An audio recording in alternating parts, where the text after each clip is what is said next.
பல்லாண்டு காலங்களாக மக்கள் வந்து தமிழ்நாட்டு மக்கள் தெளிவாக முடிவெடுப்பாங்க. 80, 77, 84 ஒவ்வொரு கட்டத்துலையும் பாருங்களேன், மக்கள் வந்து மற்ற நாட்டுக்காரங்க மாதிரி இல்லை, தமிழ்நாட்டுக்காரர் தெளிவாக இருப்பாங்க. கேரளாவும் தமிழ்நாடும் தெளிவாக சிந்திச்சு போடுவாங்க. யார் வேணும் யார் வேணாம். ஆனால் 1500 ரூபாய்க்கு ஒரு மாதத்துக்கு மாத்திரை சாப்பிட்றேன் நான். சரி. எனக்கு ப்ரெஷர், ஹை ப்ரெஷர் எல்லாமே இருக்கு. இந்த திட்டத்தின் மூலியமா எனக்கு ஒரு உதவியா இருக்குல்ல, நேரடியாக பயன்படுத்துறேன். என்னோட அக்கௌண்ட்ல ஏறுது. நீ அடுத்து 2000 ரூபாய்ங்களே 1000 ரூபாய் 500 ரூபாய் கையிலேருந்து போட வேண்டிய எனக்கு அவசியமும் இல்லை. யார்கிட்டையும் நான் கேட்க வேண்டிய அவசியம் இல்லை. மையன்கிட்ட கேட்கணும், மகள்கிட்ட கேட்கணும், யார்ட்டையும் கேட்கணும் அவசியம் இல்லை.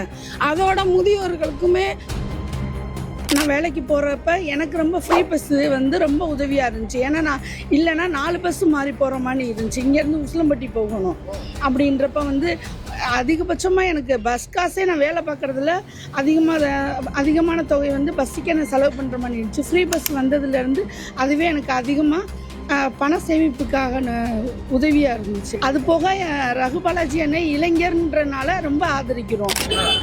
காலேஜ் ஃபஸ்ட் இயருக்கு 4500, செகண்ட் இயருக்கு 4000, 4000 வருது நமக்கு. அது ஒரு படிப்பு செலவுக்காகுது. இன்னொரு பிள்ளை வந்து +2 முடிச்சிருக்கு, அது வந்து மெடிக்கல் காலேஜில் படிக்குது. நான் முதல் திட்டத்தில் அதுக்கு 1000 போடுறாங்க. என் குடும்பமே வந்து நலத்திட்டங்கள் வந்து பயனடைஞ்சிருக்கு. அதனால் வந்து திமுகவுக்கு தான் நாங்கள் வந்து ஓட்டு போடுவோம்.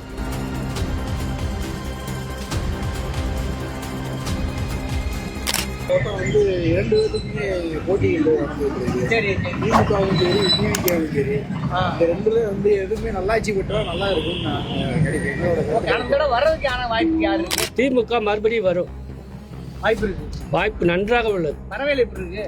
பறவை தொகுதியில் நன்றாக உள்ளது. செல்லூர் ராஜ் வந்து இந்த வார்டுக்குள்ளே வரமாட்டாங்க. பொதுவாக பேசுகிறேன், அந்த கட்சின்னு நான் பேசுகிறேன். இதையே வியாபாரி நான் எல்லா ஏரியாவுக்கும் வியாபாரம் பார்க்குறேன். எப்படின்னு கேட்டீங்கன்னா, பொதுவாக சொல்லப்போனா பனங்கானத்தில் இருந்து மீனாட்சிபுரம், வெள்ளாபுரம் மீனாட்சிபுரம் வர வியாபாரத்துக்கு போகிறேன். நான் ட்ரெயின் சைக்கிளில் போகிறேன். அப்படி ரோடெல்லாம் பார்த்தா ரொம்ப 3 வட்டமாக ஜெயிச்சிருக்காரு. ரோடெல்லாம் ரொம்ப மோசம். அவர் ஜெயிச்சு போனதோட சரி, அதுக்கு பிறகு இந்த வார்டுக்குள்ளே அவர் வரமாட்டார். வைகை டேமில் போய் தெர்மாக்களை விட்டு தண்ணி ஆய் பறக்குன்னு விட்டு அப்படி எவ்வளோ ஒரு விஞ்ஞானி அவருக்கு ஓட்டு போட்டு மக்கள் என்ன வேஸ்ட்டு தான் ஆகுது. அதனால் ஒரு துடிப்பான இளைஞர், ஒரு வழக்கறிஞர், துடிப்பு மிக்க எங்கேனாலும் நல்லா வர்றவர், அவர் ஓட்டு போடணும்னு நாங்கள் நினச்சிருக்கோம். ஏன்னா மதுரை மேற்கில் வந்து தொடர்ந்து வந்து அவர் தான் வந்து இருக்கார்.